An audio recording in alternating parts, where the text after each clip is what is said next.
Welcome to Hotline TV, everyone. I'm Sean Miller. And I'm Quinn McCord, the man with the second best hair at the Hotline, after, of course, Sean Miller. That's right. There's a lot of talk about Senate races these days, Quinn. Yes, there is. Today we're going to take you through the latest updates. Let's start with the obvious place, Illinois. Yesterday, the state ledge ended its special session, one-day special session, with no vote. With no vote. There's no special election. They're forming an impeachment committee, but no special election. Well, I mean, there's no good options here. I mean, I can't believe the Democrats are going to allow a special election. One, because it opens up the door for a Republican to win, which why would they want that to happen? And of course, the cost is a big issue too. But at the same time, I mean, any appointment made by anyone would just be tainted. You know, this is just thinking right now off the top of my head, which is what we do here. That maybe that the legislature and other Democrats will get together some sort of consensus, temporary placeholder pick that Blagojevich will temporarily, appoint, but he or she has already gotten the okay. And that's the way around it, but frankly, there are no good options. I don't know what's going to end up happening. Well, does this create an opening for the GOP in 2010? Well, it does, but even in a midterm election, the statewide turnout, it'll still be a normal turnout. It's not impossible, but it's harder for a Republican to win in the 2010 than it would be, say, in the 2009 special. Right, okay. That's what I think. Well, let's move on. How about Minnesota? What's happening there?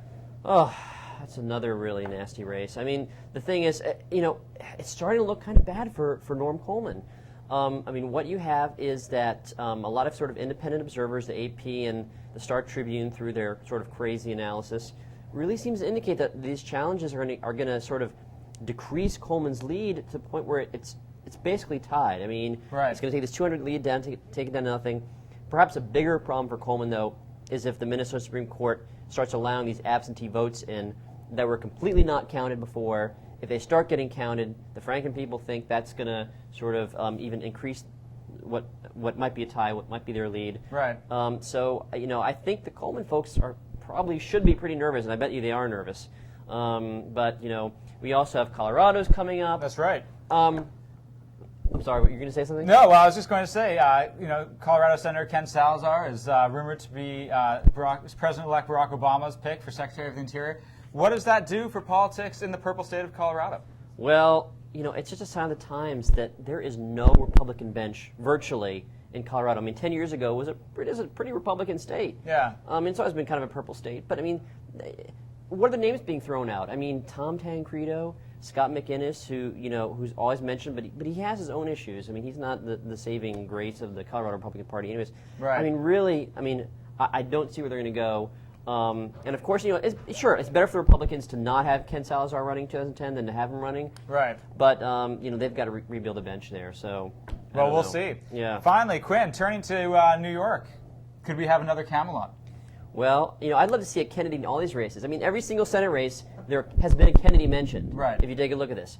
But seriously, the Caroline Kennedy is getting some real huge momentum. I mean, a lot of people are saying, we love her. But by the same token, I mean, it's not unanimous. There are some. I mean, Congressman Joe Crowley said outright she's not qualified. Right, and I think that's the real question: is she qualified? But we saw, obviously a different scenario. But in California, where you had Governor Schwarzenegger first elected, he was coming out of a long acting career. He was then elected governor. I mean, do qualifications really matter to be an elected official? No, apparently not. In politics, qualifications, and actually, even the question is, do qualifications even matter to host the show? Which apparently is a big no. Oh, Quinn. I'm sorry. And this is more about me than you.